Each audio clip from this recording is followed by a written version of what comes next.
చిన్న వయసులో 23, 24 కేసులు ఉన్నవాడికి ఇలా కాకపోతే ఎలా చేస్తారు? ఇలా చేస్తారని మీరు నన్ను అడుగుతున్నారా? అందరూ నన్నే ఎందుకు అడుగుతారు అంటూ మాట్లాడినటువంటి గౌరవ డిప్యూటీ సీఎం గారికి ఒకటే చెప్తున్నాం. అయ్యా, రోజుకొక ఎన్కౌంటర్లు చేసేటటువంటి యోగి ఆదిత్యనాథ్ గారు కూడా చట్టాన్ని చేతిలోకి తీసుకోండి, కాల్చి పడేస్తాం, చంపి పడేస్తాం, బుల్డోజర్తో తొక్కిచ్చేస్తాం అనే మాటలు మాట్లాడరు. బహుశా చేస్తారేమో, కానీ చెప్పే ధైర్యం చేయరు. ఎందుకంటే అలా చెప్పకూడదు కాబట్టి. మీరు రాజ్యాంగబద్ధ పదవిలో ఉన్నారు.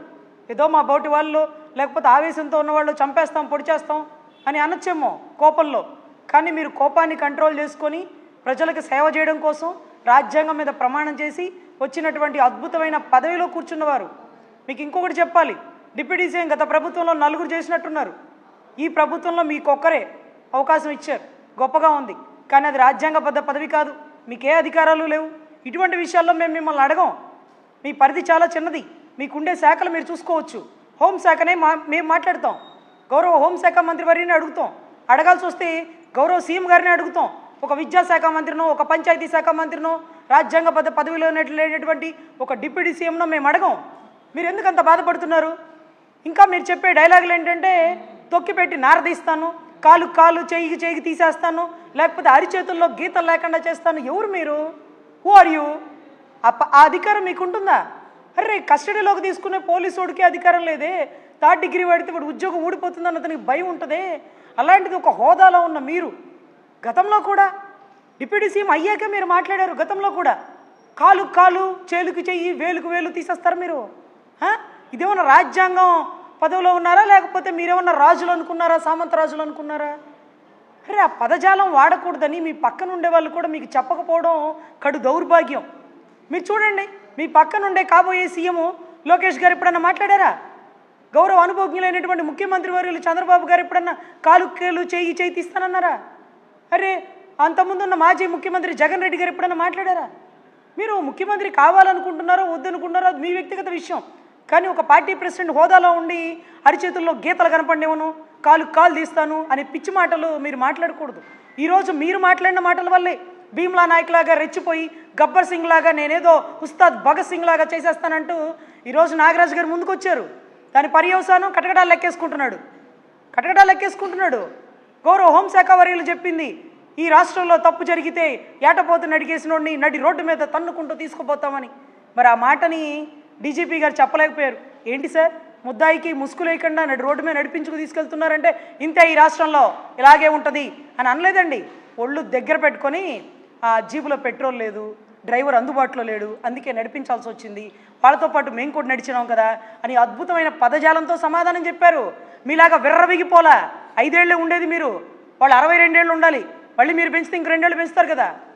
సో దయచేసి ఇక్కడ ఉండేటటువంటి వ్యవస్థలో తప్పుని ప్రశ్నించండి. గౌరవ హోంశాఖ మంత్రి వర్యుల మీద మీకు ప్రేమ ఉంటే రాఖీ పండగ పిలిపించుకొని రాఖీ కట్టించుకోండి, గిఫ్ట్కి ఏదైనా డబ్బులు ఇవ్వండి. అంతేగాని ఆవిడ మేకప్ గురించి మాట్లాడారని చెప్పి మీరు దాన్ని కూడా తప్పు అంటున్నారు. తప్పే, మేమంటే మేకప్లు పూసుకునే టైం ఉండదు, ఆవిడ మేకప్లు వేసుకుని వస్తారేమో, అలా కూడా తప్పని అనకూడదు. అమర్నాథ్ గారు ఎందుకన్నా అన్నామంటే గుడ్డు పగలు కొడతానందమ్మా, గుడ్డు పగలు కొట్టిద్దంట, వాడు వీడు అంటుంది. 3 తరాల చరిత్ర ఉందమ్మా రాజకీయ బ్యాక్గ్రౌండ్, అలా వాడు వీడు అనొచ్చా? నేను ఒప్పుకున్నా, మా వాళ్ళు ఒప్పుకోలేదమ్మా, అందుకే అలా మాట్లాడాల్సి వచ్చింది. ఏ రోజున నేను మాట్లాడానా అని ఆయన సమాధానం చెప్పాడు. కానీ మేకప్ మీద మీరు పెట్టిన శ్రద్ధ, మీ పార్టీ కార్యకర్త ఒక దళిత మహిళని, ఒక పంచాయతీ శాఖలో పనిచేస్తున్న మహిళని కుక్కను కొట్టినట్టు నడి రోడ్డు మీద పోలీసుల కర్రలతో పోలీసులు చూస్తుండగా కొడితే, ఒక మహిళే కదా, మనకు ఓటేసిన మహిళే కదా, ఆ అమ్మాయి కూడా నాలాగా అన్నా అని అంటుంది కదా, ఏ స్పందించలేదే? నీ ట్విట్టర్లో పోస్ట్ పెట్టలేదే? ఒక మహిళ మీద దారుణంగా నడి రోడ్డు మీద చేస్తున్న చర్యని ఖండిస్తున్నాను, నేనుండే ఈ రాష్ట్రంలో ఇలా జరగకూడదు అంటూ ఖండించాలి కదన్నా. అక్కడా ఖండించరు. ఈరోజు మేకప్ గురించి రాష్ట్రం మొత్తం స్పందిస్తుంది. మహిళా కమిషన్ చైర్పర్సన్ గారు, అమ్మా మీకు పాదాభివందనాలు. అరే, కళ్ళ ముందు నడి రోడ్డు మీద కుడుతున్న వాళ్ళకి సమాధానం చెప్పరు. సుగాలి ప్రీతి తల్లి మీ దగ్గరికి ఎందుకు రాలేదంటే ఆవుదేముందులేండి అనిందట. ఆవుదేముందులేండి, ఆవిడేం చేస్తుందిలే పాపం అనిందట. ఆ పరిస్థితికి వచ్చారు. ఈరోజు మీరు లెటర్ రిలీజ్ చేసినారమ్మా, ఏమనంటే మేకప్ గురించి మాట్లాడతారా అంటూ లెటర్ రిలీజ్ చేసి సమాధానం చెప్పాలని అడిగారు. సో ఈ లాకప్ డెత్ ఏదైతే ఉందో దీనికి నాగరాజు గారి కుటుంబ సభ్యులు ఎవరైతే ఉన్నారో, అమ్మా మీకు క్షమాపణలు చెప్పుకుంటున్నాం, మీ భర్త అనుకోకుండా చేసిన తప్పు అయినప్పటికీ పైనుండేటటువంటి శాఖలు ఎవరైతే ఉన్నారో కన్సర్న్ డిఎస్పీ గారో ఏసీపీ గారో జరిగింది ఏదో జరిగింది, పొరపాటున దానికి చెయ్యి తగిలి చచ్చిపోయాడో, గట్టిగా కొట్టే చచ్చిపోయాడో, ఆ కుటుంబ సభ్యులకి ఆ శవాన్ని అప్పచెప్పి క్షమాపణలు అడిగి ఉండొచ్చు మీ భర్త ఒకవేళ పొరపాటున తప్పు చేస్తే. ఎందుకంటే మీ భర్తకి ఈ విజయవాడ రాష్ట్రంలో అంటే ఈ విజయవాడ జిల్లాలో మంచి పేరే ఉందమ్మా. కానీ నీ భర్త పేరు చెడగొట్టింది మేం కాదు, ఈ ప్రభుత్వం, ఈ పైన ఉండే శాఖలు. పొరపాటున తప్పు జరిగి చనిపోతే మీరు అడగచ్చు, అభ్యర్థించవచ్చు. ఆ కుటుంబం కూడా మీ బాధని ఆవేదన అర్థం చేసుకొని ఆ శవాన్ని తీసుకొని ఆ తల్లి ఆర్తనాదాలతో వినిపించుండేది. కానీ నీ భర్త చేసిన తప్పుని కప్పెట్టి కాపాడి ఏమవుతుందిలే ఆ శవాన్ని చూపించేది ఎందుకు, ఆడ పక్కకి వెళ్ళి కాల్చిపడేసి మున్సిపాలిటీ దగ్గర అరే ఎక్కడో హోటల్లో చంపేసినారంటమ్మ తల్లి, టాస్క్ ఫోర్స్ అంట. దీనికి తోడు ఏదైతే బస్ స్టాండ్ దగ్గర ఒక అనాథ శవంలా పెట్టారట. మీరు దయచేసి గౌరవ డిప్యూటీ సీఎం గారికి చెప్తున్నా, అన్నా ప్రొసీజర్ మీకు తెలీదు.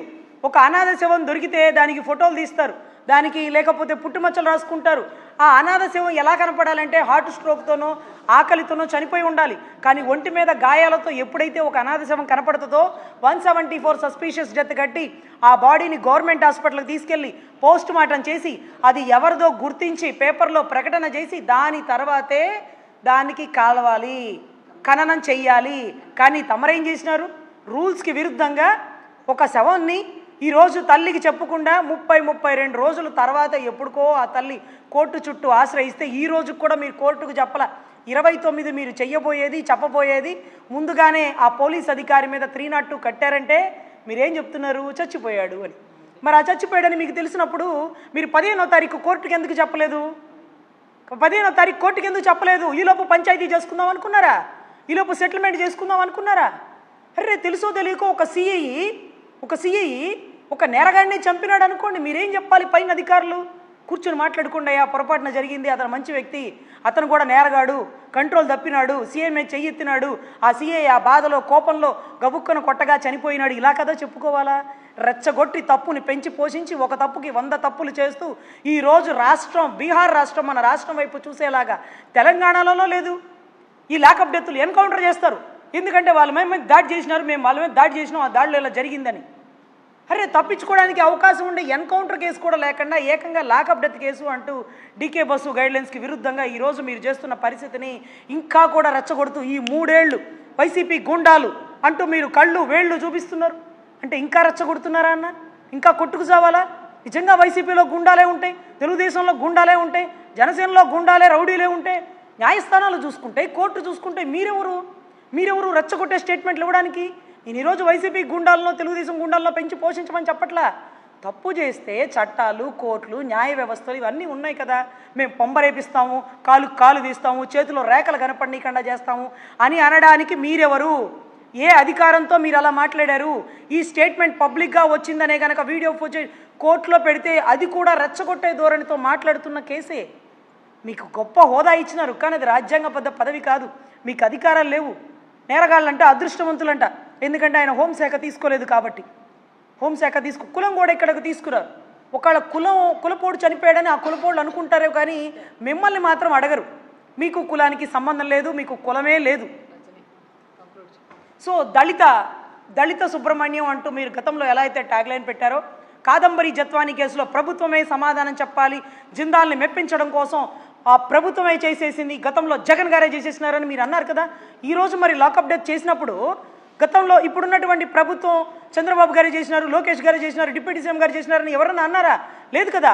పోలీసులే చేసినారు, చట్టపరమైన చర్యలు తీసుకోవట్లేదు అని అన్నారే. కాబట్టి సో దయచేసి ఎవరైతే నాగరాజు గారి గురించి కూడా ర్యాలీలు చేస్తున్నారంట, తప్పుని పెంచి పోషించొద్దు. ఒకరిని కాపాడితే ఇదే తప్పు మళ్ళీ రిపీట్ అయింది. ఎప్పుడో రంగా గారి చైల్లో జరిగినటువంటి లాకప్ డెత్తులు మళ్ళీ ఇంతవరకు రిపీట్ అవ్వలా. రాష్ట్రంలో మొట్టమొదటిగా ఇదే జరిగింది. సో కఠినమైన చర్యలు తీసుకుంటే తప్ప ఇలాంటివి రిపీట్ కాకుండా ఉంటాయని గౌరవ సీఎం గారికి, హోమ్ మినిస్టర్ గారికి మాత్రమే చెప్తున్నాం. డిప్యూటీ సీఎం గారికి సంబంధమే లేదు. మేము ఆయన్ని ఏమీ అడగం, ఆయన మాకు ఏమీ చేయాల్సిన అవసరమే లేదు. ఏ శాఖ వాళ్ళు ఆ శాఖ పనులు చేస్తే బాగుంటుంది, మేము కూడా ఆ శాఖ వారిని అడుగుతున్నాం.